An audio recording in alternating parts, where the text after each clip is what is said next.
Hey everyone, it's Rebecca with Hands and Feet Homestead. Welcome back. I'm out here today with my birds, with my chickens, and then we have a couple turkeys. So I just wanted to give you a little update on our bird situation this year. Here's the little turkeys. So we have one male and one female. And this is our first year having turkeys. These are the broad-breasted white turkeys. These are like your normal meat turkeys that you buy in the store for Thanksgiving or whatnot. We're planning on these being our Thanksgiving turkeys this year. They should be ready to process in October. But they're really cool. I mean, I wish I could keep them and breed them, but supposedly this breed, that you can't breed them yourself. You have to have them like artificially inseminated because they're too big. I'm not sure about these turkeys or not. I haven't seen them be aggressive at all. We haven't noticed any aggression from them, but I'm still a little weary about it because I'm not sure. They're pretty big birds, a lot bigger than chickens if they were to be aggressive. So, but yeah, those are really cool. We've really enjoyed having them here. So we had 21 turkeys that we ordered. They gave us 25 and we were like, wow, that's great. And then we were gonna sell half and keep the other half for us. And I've heard that turkeys are just not very resilient birds. So I was expecting losses. That's what people say. They just aren't very vigorous and the babies just don't make it a lot of the time. So. And that's the case with Cornish crosses a lot of the time too. You'll expect losses in the beginning. So we're used to that. But I was not expecting to lose almost all of them. We were literally left with 2 birds. Within the first 3 days, they all just started dropping dead. I have no idea if it was just a fluke. I'm like, I've heard of this happening before, but I didn't think it would be this bad. So it might have just been a fluke that they just had some sort of disease or something like that. So yeah, that really was unfortunate. It really made me second guess doing turkeys again. But you know, I am willing to give it another try. I do really like these birds that we have. The ones that made it, they are awesome. They're so fun to watch. I like the noises they make. They're fun to just walk around. They're really cool, especially the male turkey. He's really cool and is all fluffed up and all that. So I think we will give it another try. And I've also wanted to try heritage breed turkeys, try the meat from that and really compare. These are bred for meat, the broad-breasted white turkeys. Those are like your grocery store big Thanksgiving turkeys. So we wanted to try those first. So maybe we'll try these again next year. If the same thing happens, then I think I might rethink it. I will say that where we did order them from was awesome, and they gave us a full refund. So we didn't even pay for these chickens. We didn't even pay for these turkeys. So we wrote them an email about what happened, and they refunded our money. No questions asked. So, and I'm going blank on the name of the hatchery that we bought them from, but I'll write it here for you if you want to check them out. They were really, really good company. And so anyway, that's the story with the turkeys. So we're left with 2, which is fine, to try it, I guess, this year. And these are those Rhode Island Reds that you see walking around over here. Those are all chickens that we hatched out this spring that we are going to keep for our flock. So we have 6 hens and 2 roosters. They're all around here, but they have open access. They have these 2 chicken tractors. We just leave the doors open and they can come and go and forage around in here all they want. So those, and the hens, these are all about 16 weeks or so now. So they should be laying soon, within the next month, hopefully. So we went for a little trip out of town back home to Chicago, where we're from, and to visit family. And while we were gone, there were really, really bad fires, very, very close, just in our town here. And a lot of people lost their homes. There's a lot of property damage, and it was really sad. Thankfully our property was okay here. We were outside of that zone.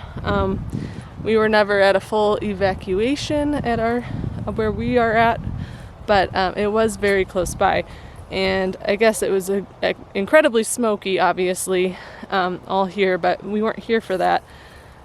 So when we came back from Chicago, we had our regular flock of 15 hens and 2 roosters that are out free ranging. These turkeys just want to follow me everywhere. We had our normal flock out free ranging while we were gone, loaded them up with food and water, and when we came back, they were all gone except for 1 hen. So we don't know exactly what happened to them, but unfortunately they're gone. Usually we've lost chickens plenty of times to coyotes in the past. We'll always see like remnants of feathers everywhere, but we didn't see any. So I don't know if maybe the smoke got so bad and it freaked them out and they just kind of wandered off, which is very odd, because they always stay by where they know food is and their shelter is. So I don't know if they might have wandered off into the woods a little further and then maybe an animal got them out there. But that's sad. So we only have 1 hen left from our regular flock, so we're getting only 1 egg a day now.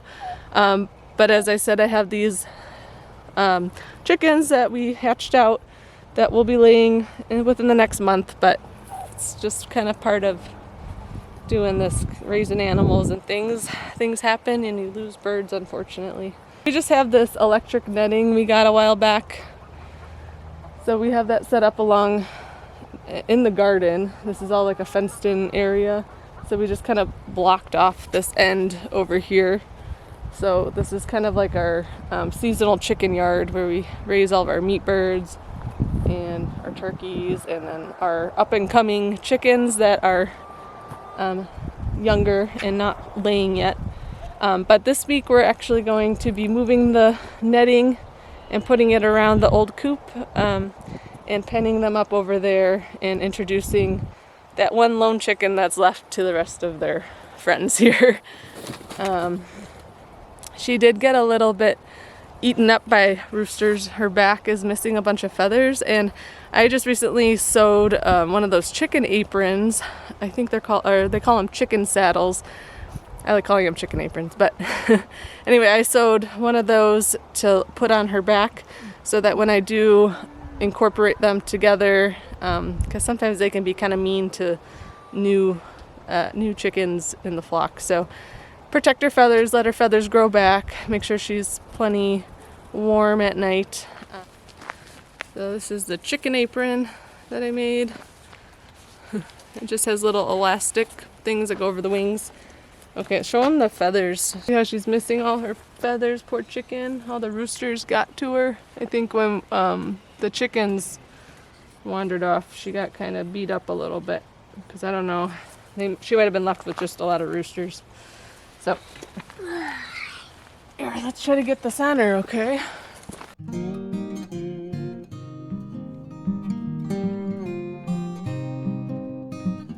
Unfortunately, it's on her wings too, so it doesn't cover that part. So the idea is to cover up the back so that the other chickens don't peck at it. So I just recently made a video on how to make herbal salves, and I used comfrey and calendula. So I have one comfrey one that I saved to use for animal wounds and things like that. I'm gonna put that on all of her wounds.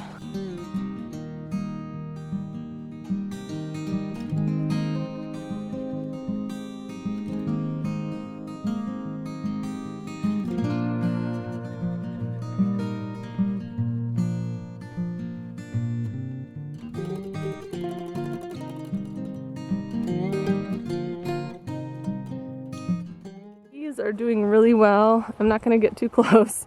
I have gotten stung a couple times this season, but if you don't remember from my last video, this is our first year keeping bees, and they're doing excellent. My husband is more of the bee person, the beekeeper, but he's checked on them a few times. I've been with him a couple times. We put on our bee suits and check how they're doing in there, and there's so much honey in there and a bunch on the honeycomb, and we got to taste a little bit of it. It was really good. So they're doing really good work. I think we've decided that we're gonna just not harvest any honey this year for the winter and see if that will help them get through the winter. And then if the bees end up not making it and dying, then we'll go and harvest the honey out of there. But we kind of want to just give them the best chance we can, and we'll see how it goes.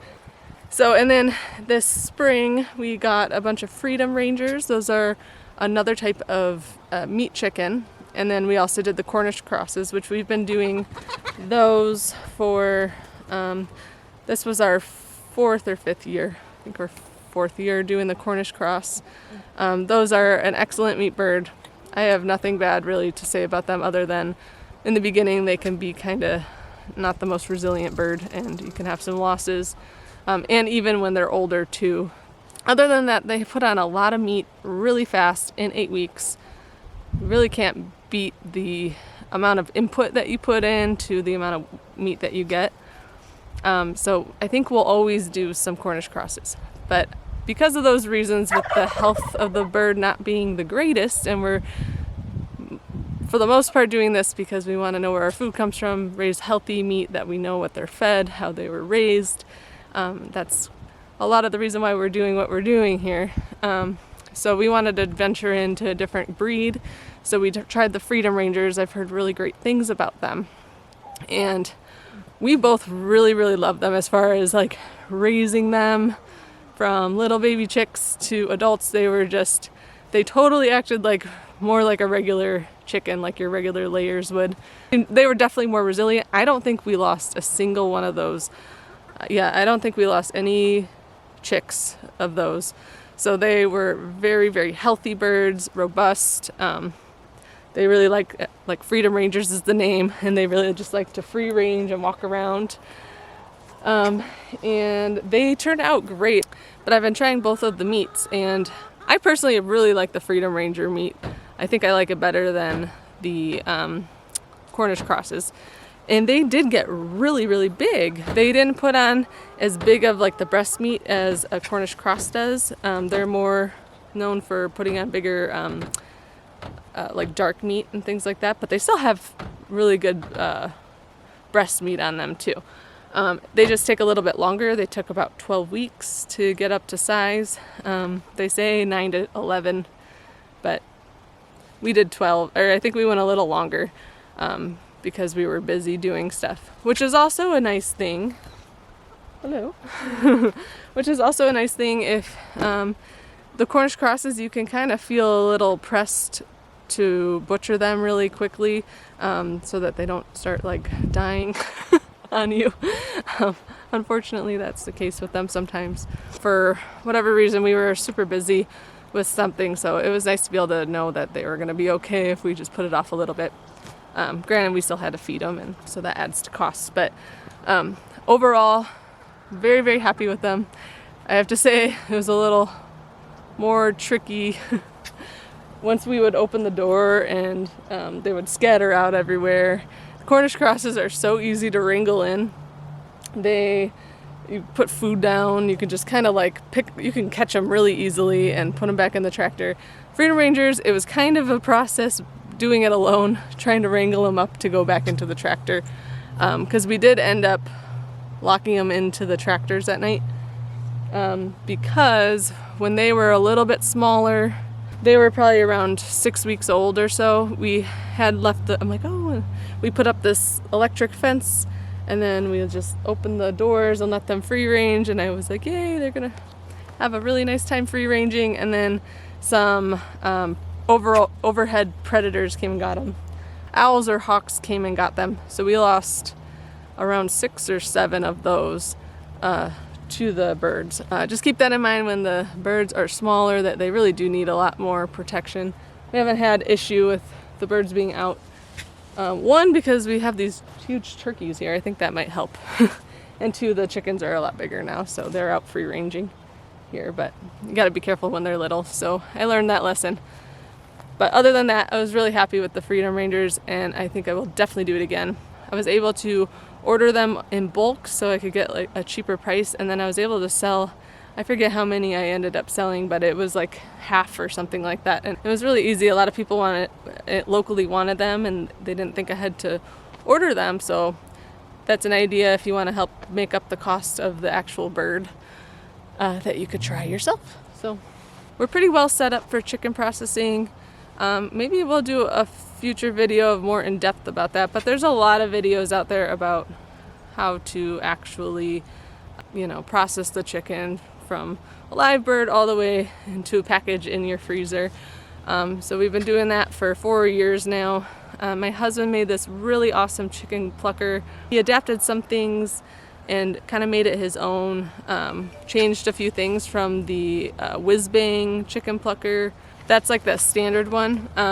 And he kind of made a few alterations to it and made it his own, and it works really, really well. We did around 85 chickens this year. So we'll have 85, and then we'll have these 2 turkeys too.